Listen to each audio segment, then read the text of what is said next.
Account registration takes place on the official AdsPower website or on the application.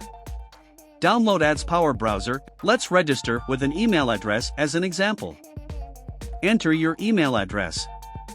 Click Get Verification Code.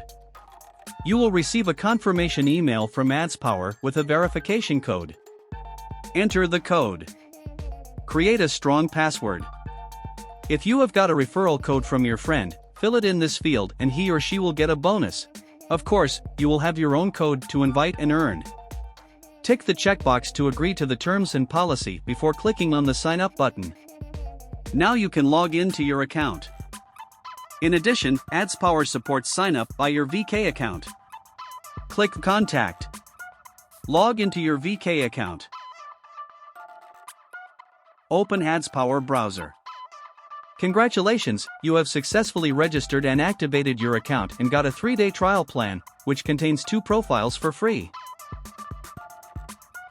Click the blue button to choose a base or pro trial plan for free. Click the red button to purchase a customized plan for use. If this video is helpful for you, don't forget to subscribe to our channel to get more information.